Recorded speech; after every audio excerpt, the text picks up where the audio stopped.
Don in London, hello. December the 6th, and my video is all about recovery from addiction to substance or behaviour. My addictive substance was alcohol. My behaviour could be equally addictive around people, places and things. Now these days I try not to drink on a daily basis, stay sober one day at a time, and try not to obsess too much about anything, and try and find balance in the way life is today. And sometimes life isn't in balance, so it can be quite difficult. But if my feelings are matching the experience I'm having, whether it be angry, resentful, sad, joyful, happy, whatever is going on in my life, if my feelings fit the experience, then I can deal with them, or rather I can deal with life as it is today. Because if I'm aware of what my feelings are, I'm making emotional progress, dealing with reality. So my sobriety is conditional or contingent on my ability to see reality as it is. And how is this possible? How have I been able to stop drinking a day at a time for some years? Well, it's very simple. I had help. I couldn't do it on my own. I know the danger of going back into isolation and trying to think my way out of problems, rather than say, how am I feeling, why, what can I do, and then work out what to do. And often I need help. So where do I get help? Family, community, professionals, and a fellowship which helps me with sobriety. And that fellowship is AA, Alcoholics Anonymous. I don't speak for AA, never can, never will, never want to. I just speak about my experience, strength and hope of it, and how it helps me on a daily basis. So here I share what is AA, and something from the daily reflections, which is an AA book, and anything else which seems to be pertinent. So, how's my day started? Well, a bit woolly. I didn't get enough rest over the last 24 hours, which is just me, because I wanted to go out and take loads of photos, which I like taking. It's my hobby, it's my fun. And it's quite serious, really. It's a serious hobby for me, because I really, really enjoy it. So I've got some fun back in my life, and it took a long time. So, alcohol. It was my dependency to it which caused me the problem. And I was stuck in the problem for a long time, because alcohol was my best friend. I felt it was the thing that took the edge off. It was my reward for working as hard as I possibly could. So, different regime, don't drink one day at a time, and the fellowship of AA gives me experience, strength and hope to stay sober. So what is AA? I've got a little card here which describes exactly what it is, and this is shared at the beginning of every meeting of AA. And AA is what you see is what you get on the day when you go. So some days it's fantastic and it all makes sense, and some days we just can't hear a word of what is being said. So AA, what it tries to do, and what it can do when we're ready. Alcoholics Anonymous is a fellowship of men and women who share their experience, strength and hope with each other, that they may solve their common problem and help others to recover from alcoholism. The only requirement for membership is a desire to stop drinking. There are no dues or fees for AA membership. We are self-supporting through our own contributions.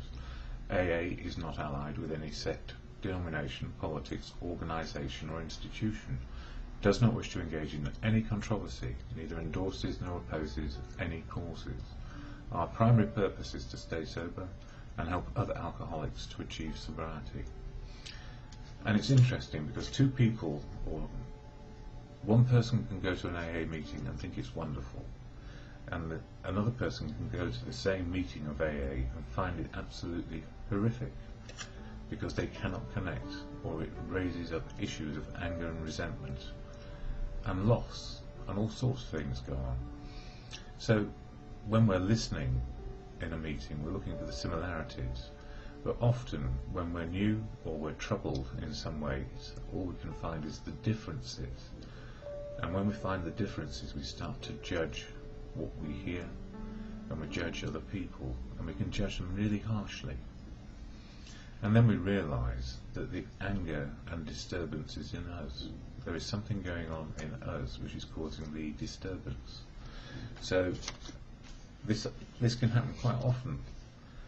But last night for me, my meeting, it was great. But and it's called Lest We Forget. It's a great meeting, and sometimes, because there is no time limit on sharing, people tend to wander on and on and on. And the good news here is you can turn me off at any time, but when you're in a meeting of AA, we learn tolerance and love, and many meetings these days limit a person to share to maybe 3 or 4 minutes, because that's what the group prefer. Our Lest We Forget meeting is to share as long as you like, and sometimes, like me, I can go on. So anyway, daily reflections for today from this book. And don't forget, AA is really always about making us realise we are unique, authentic people with one similarity in fellowship, a desire to stop drinking and stay stopped. And it took me a while, quite a long time back, to get to understand that, because I was a very angry person. And I realised if I self-harmed by drinking, I could still harm other people by my behaviour. Equally, under the influence of drink, self-prejudice, hating oneself, opens the door to hating other people. So we try not to do that in recovery. So we don't hate ourselves. We can hate a situation we're in and realise we had no choice, or we were powerless over what happened. We can start the forgiving process. And if we start the forgiving process with ourselves and being an alcoholic, then we can start the process of forgiving everybody else and stop the blame game.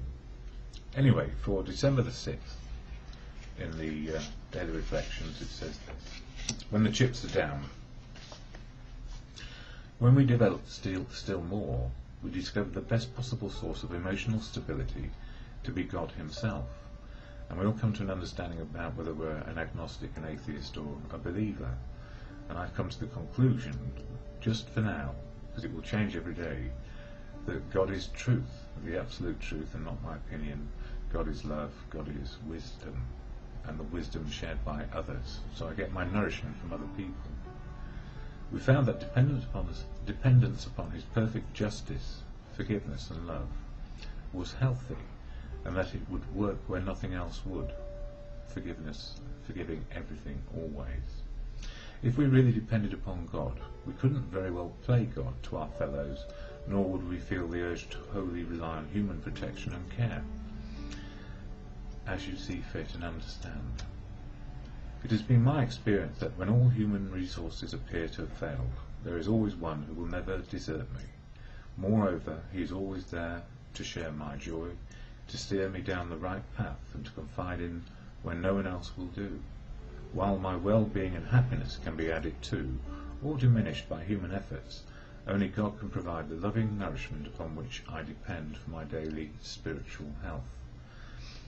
And in that, where I understand the real truth of now, the real understanding about how to love and be loved back, and be useful, and the wisdom which comes from others, helps me to improve my conscience and good conscience. So I do rely on a higher power, an appeal to good conscience or God, as you come to understand. And whatever you choose to believe is right for you. That's the whole point.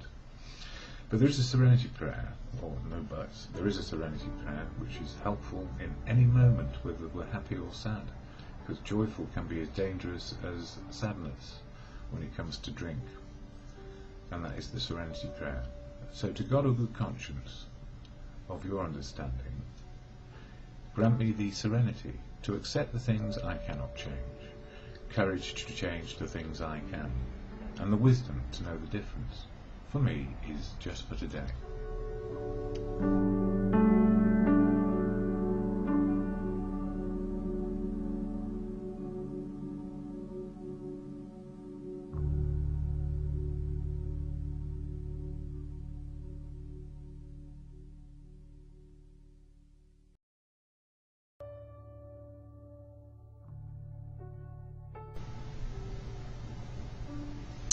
DonInLondon, hello. It's December the 6th, 2009.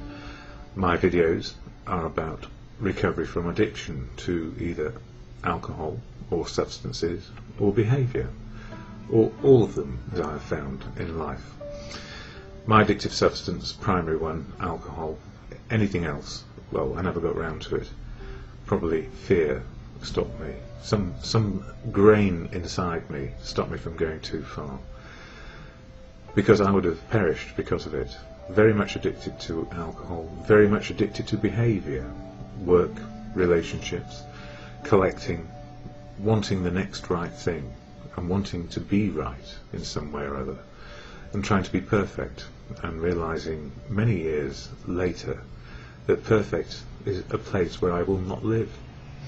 So these days it's progress, making progress one day at a time, to be sober and to live life as it is, in reality.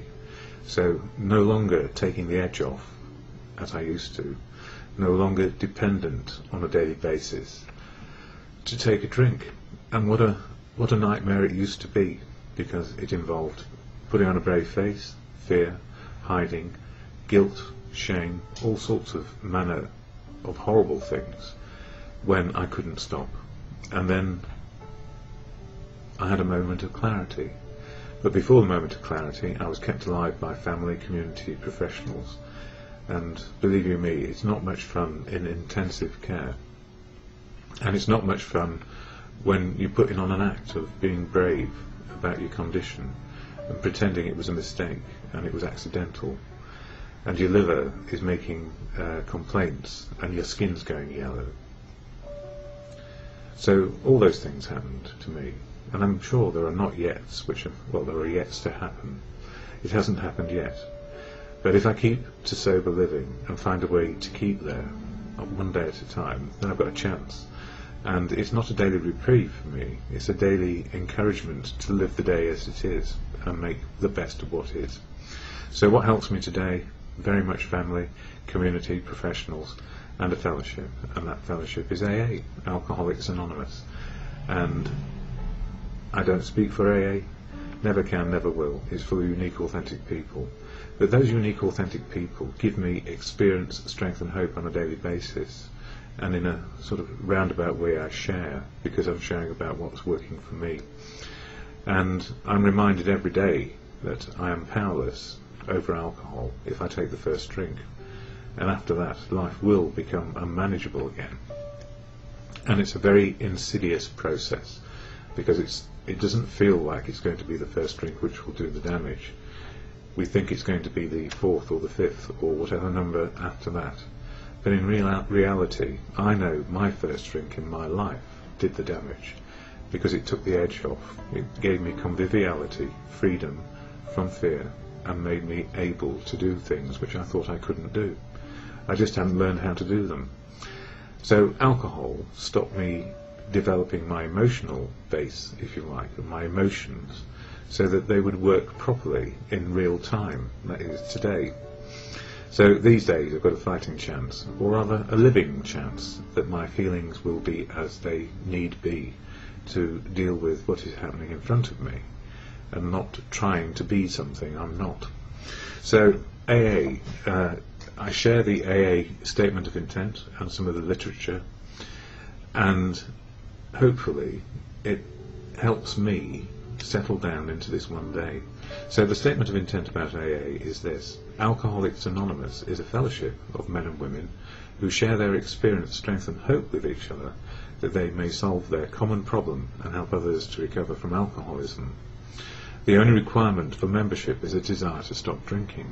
There are no dues or fees for AA membership. We are self-supporting through our own contributions. AA is not allied with any sect, denomination, politics, organisation or institution, does not wish to engage in any controversy, neither endorses nor opposes any causes. Our primary purpose is to stay sober and help other alcoholics to achieve sobriety. And I was listening to someone and also reading something which was about getting our willpower back and our fortitude back and our bravery back to make life work again.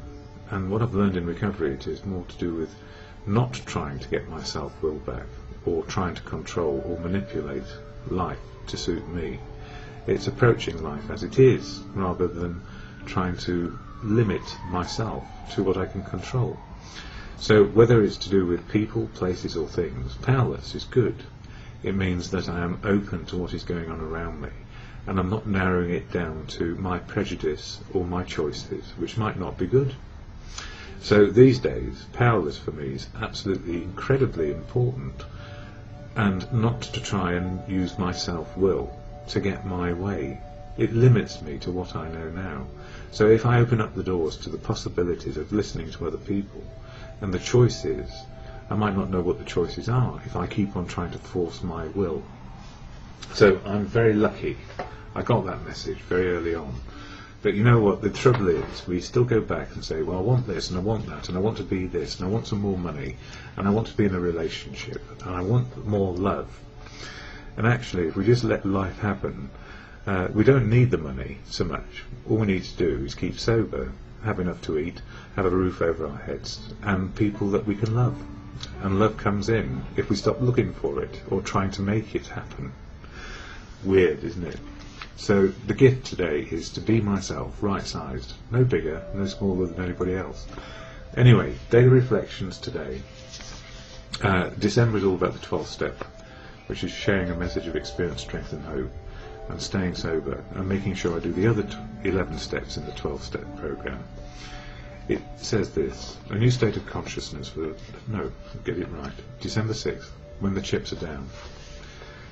When we develop still more, we discover the best possible source of emotional stability to be God himself, or good conscience. It's the God of your understanding, not mine. We found that dependence upon his perfect justice, forgiveness and love was healthy, and that it would work where nothing else would. If we really depend on God, we couldn't very well play God to our fellows, nor would we feel the urge wholly to rely on human protection and care. And it goes on to say, it has been my experience that, when all human resources appear to have failed, there is always one who will never desert me.